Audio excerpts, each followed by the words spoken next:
Break के बाद एक बार फिर आपका स्वागत है आप ही का अपना पसंदीदा शो में जिसका नाम है खास मुलाकात। और खास मुलाकात इस वक्त जारी है आपके दिलो दिमाग पर छा जाने वाले अमिताभ बच्चन से।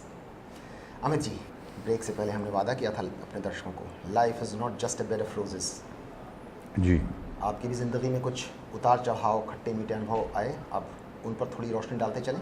हाँ हाँ ज़रूर, क्यों नहीं। ताज़ा अपडेट हम जानना चाहेंगे देश के राजनीति में, पॉलिटिक्स में फैमिली नंबर 1 और इंडियन फिल्म इंडस्ट्री के फैमिली नंबर 1 के संबंधों के बारे में।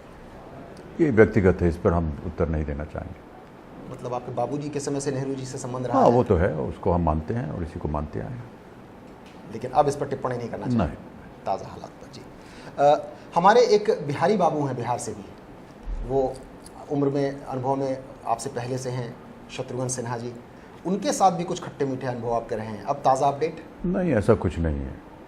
हमारे मित्र हैं वो, और साथ में हमने कई फिल्मों में काम भी किया है। और थोड़ी सी आपकी सूचना गलत है, वो हमसे 4 साल छोटे हैं उम्र में, लेकिन शायद फिल्मों में, शायद फिल्मों में हमसे पहले आए। जी।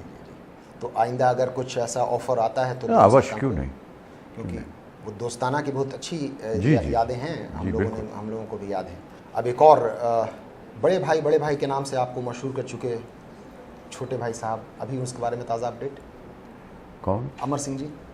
हाँ, हम मित्र हैं वो भी हमारे। सब कुछ ठीक ठाक? जी, कुछ बारे में? जी। आज मैसर नहीं उतनी भी मैखाने में जितनी हम छोड़ दिया करते थे पैमाने में। इससे बहुत अच्छे डायलॉग्स आपने बोले होंगे।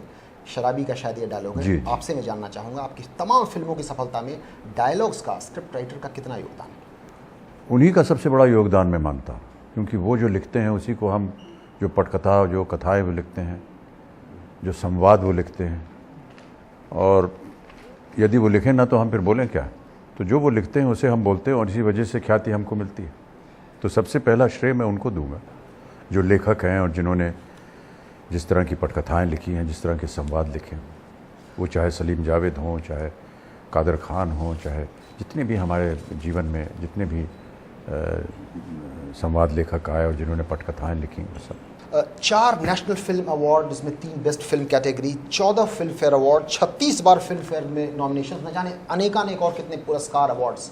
हमारे मघी एक बोली है, उसमें कहावत है बिहार में, अघायल बगुला तो पोठिए तीत, पेट भर जाता है तो you don't start relishing your dishes. अब आज की तारीख में भी क्या वैसा कुछ अनुभव होता है, या आज भी उसी बिल्कुल बालपन से या जिज्ञासा से अपने नए काम को स्वीकार करते हैं? नहीं, हमारा तो मकसद यही है कि काम करते जाएं। यदि कोई संस्था ऐसी है जो कि हमें पुरस्कृत करना चाहती है तो हम उसे रोकते नहीं हैं और उसका सम्मान करते हैं, आदर करते हैं, धन्यवाद देते हैं। लेकिन इस इरादे से या इस मंशा से काम करना कि ऐसा करेंगे तो हमको एक पुरस्कार मिलेगा, ये मैंने नहीं सोचा है कभी। जिस तरह का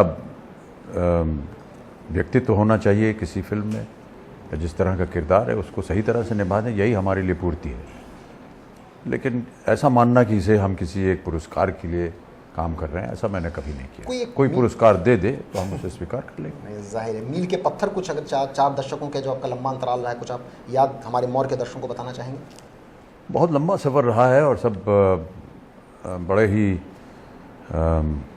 होनहार और बहुत ही सक्षम इंसानों के साथ काम करने का अवसर मिला। 1-2 महत्वपूर्ण मील के पत्थर। अब सबसे पहले तो अब्बास साहब को याद करूंगा, क्योंकि उन्होंने मेरी सबसे पहली फिल्म में मेरे साथ काम किया। ऋषिकेश मुखर्जी, जिनके साथ बहुत ही लंबे अरसे तक, वो हमारे एक तरह से गॉडफादर थे। और सलीम जावेद, जिन्होंने बहुत सी सुंदर कहानियाँ लिखी हमारे लिए। प्रकाश मेहरा, मनमोहन देसाई, रमेश सिप्पी, यश चोपड़ा, ये उस दशक में सभी के साथ काम करने का अच्छा। फिर उसके बाद अगले दशक में फिर टीनू आनंद, जिन्होंने शहंशाह वगैरह फिल्में बनाए, मुकुल आनंद, जिनके साथ अग्निपथ, इस तरह की फिल्में बनी।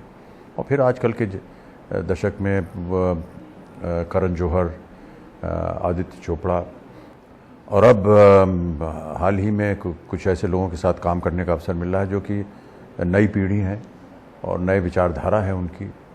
उनमें आर बाल्की, हालांकि उम्र में वो थोड़े से बड़े हैं आज की पीढ़ी से, लेकिन वो इस क्षेत्र में अभी अभी प्रवेश कर रहे हैं, एडवर्टाइजिंग वर्ल्ड में हैं। तो उनके साथ चीनी कम, पा बनाई, संजय लीला भंसाली के साथ ब्लैक की, और अब प्रकाश जी के साथ आरक्षण में काम करने का अवसर मिला है। पूरी शुभकामनाएं हैं आरक्षण की सफलता के लिए आपको भी और प्रकाश जी को भी। लेकिन अंत में एक सवाल, आज सफलता की जीती जागती परिभाषा है अमिताभ बच्चन, आप मानिए या मत मानिए, फिर विनम्रता पर मैं कोई टिप्पणी नहीं करने वाला हूं, लेकिन आपके लिए, अमित जी के लिए खुशी के क्या मायने हैं आज? परिवार खुश रहे, जनता खुश रहे, ये हमारे लिए खुशी का मौका है। बहुत खूब, तो बहुत खुशी मिली है हमारे लाखों करोड़ों मौर्य के दर्शकों को हमारी तरफ से, मौर्य के तमाम दर्शकों की तरफ से। आपको बहुत बहुत धन्यवाद, थैंक यू वेरी मच कि आप खास मुलाकात में। बहुत बहुत धन्यवाद। तो हमने वादा पूरा किया, आप हट नहीं पाए होंगे आधे घंटे तक लगातार, लेकिन अब इस वादे के साथ हम हो रहे हैं आपसे रुखसत कि अगले हफ्ते एक बार फिर होगी आपसे मुलाकात, आप ही के इस पसंदीदा शो खास मुलाकात में, जहां एक और दमदार शानदार शख्सियत होंगे हमारे साथ। तब तक मुझे दीजिए अनुमति, नमस्कार।